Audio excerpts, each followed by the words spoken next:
Assalamualaikum warahmatullahi wabarakatuh.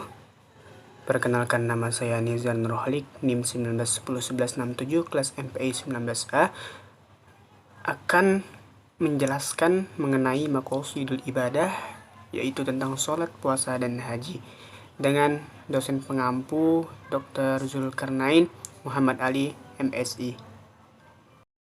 Sebagaimana yang kita ketahui, Islam merupakan agama yang menyeluruh. Sejalan dengan hal ini, ada banyak aturan dan hukum yang ditetapkan oleh Allah Subhanahu wa Ta'ala untuk hambanya. Aturan dan hukum ini adalah pedoman agar seorang muslim tidak salah jalan. Kemudian hukum dan aturan ini disampaikan melalui Al-Quran dan hadis melalui perantara Rasulullah. Karena itu, Al-Quran dan hadis juga disebut sebagai sumber dan dasar agama Islam. Dari kedua sumber tersebut, para ulama pun mengembangkan hukum Islam dan mencari jawaban atas permasalahan masyarakat Islam, khususnya yang berkaitan dengan bidang muamalah. Untuk memudahkan para ulama, maka lahirlah konsep yang disebut sebagai maqasid syariah. Adapun maqasidul ibadah dalam sholat ini, yang mana sholat merupakan kewajiban bagi seluruh umat muslim. Seperti yang disebutkan dalam surah Al-Ankabut ayat 45 yang berbunyi, A'udzubillahi minasyaitonirrajim, Bismillahirrahmanirrahim, Utslu ma uhiya ilaika minal kitab wa aqimus shalah, innas salata tanha 'anil fahsya'i wal munkar, wa la dzikrullahi akbar, wallahu ya'lamu ma tasna'un. Yang artinya, bacalah kitab Al-Quran yang telah diwahyukan kepadamu Muhammad, dan laksanakanlah salat. Sesungguhnya salat itu mencegah dari perbuatan keji dan munkar, dan ketahuilah mengingat Allah, salat itu lebih besar keutamaannya daripada ibadah yang lain. Allah mengetahui apa yang kamu kerjakan. Ayat tersebut menjelaskan tentang sebagian hikmah kenapa salat itu diwajibkan, yakni untuk mencegah pelakunya dari perbuatan keji dan munkar. Sebagaimana dipahami bahwa adanya kerusakan di muka bumi penyebab utamanya adalah karena adanya pelanggaran dan perbuatan yang menyimpang. Dengan salat perbuatan keji dan munkar akan dapat dihindarkan.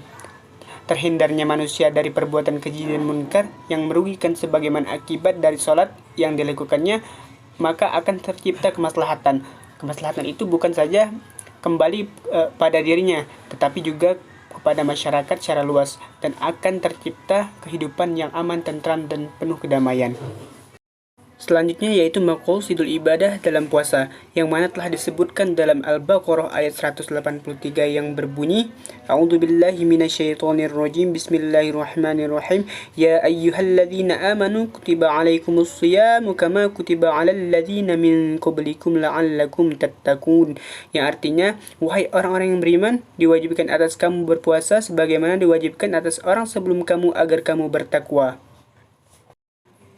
Ayat tersebut jika ditafsirkan dari aspek maqasid, maka tujuan disyariatkannya puasa adalah menumbuhkan ketakwaan pada diri setiap muslim. Ketakwaan yang dimaksud berarti kemampuan melaksanakan perintah Allah Subhanahu wa Ta'ala dan kemampuan meninggalkan larangan Allah, atau kemampuan mengendalikan diri untuk tidak melakukan dosa dan maksiat. Selanjutnya yaitu maqasidul ibadah dalam haji, yang mana telah disebutkan oleh Allah Subhanahu wa Ta'ala dalam Quran surah Ali Imran ayat 97 yang berbunyi, A'udzubillahi minasyaitonirrajim, Bismillahirrahmanirrahim, Fihi ayatum bayyinatum maqamu Ibrahim, wa man dakhalahu kana amina, walillahi 'alan nasi hajjul baiti man istata'a ilaihi sabila, wa man kafara fa innallaha ghaniyyun 'anil 'alamin. Yang artinya di sana terdapat tanda-tanda yang jelas, di antaranya maqam Ibrahim. Barang siapa memasukinya Baitullah, amanlah dia, dan di antara kewajiban manusia terhadap Allah adalah melaksanakan ibadah haji ke Baitullah, yaitu bagi orang-orang yang mampu mengadakan perjalanan ke sana. Barang siapa mengingkari kewajiban haji, maka ketahuilah bahwa Allah Maha Kaya, tidak memerlukan sesuatu dari seluruh alam. Pandangan Asy-Syatibi terhadap pelaksanaan ibadah haji seperti pada tahun 2021 yang lalu penting untuk kita jadikan renungan. Meski ibadah haji merupakan perintah Allah Subhanahu wa Ta'ala sebagaimana yang termaktub dalam Quran surah Ali Imran ayat 97 tadi, dan ia merupakan bagian dari prinsip menjaga agama atau hifdzuddin. Akan tetapi, Pada tataran praktisnya, pelaksanaan ibadah haji di masa pandemi COVID-19 ini ternyata sangat berpotensi bertentangan dengan kesehatan dan keselamatan jamaah haji.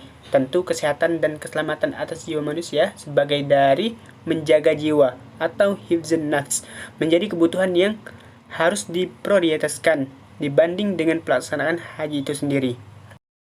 Baiklah, mungkin hanya itu yang dapat saya sampaikan. Apabila terdapat kekurangan, mohon dimaafkan. Yang benar datangnya dari Allah Subhanahu wa Ta'ala, dan yang salah datang dari saya pribadi. Sekian dari saya. Wassalamualaikum warahmatullahi wabarakatuh.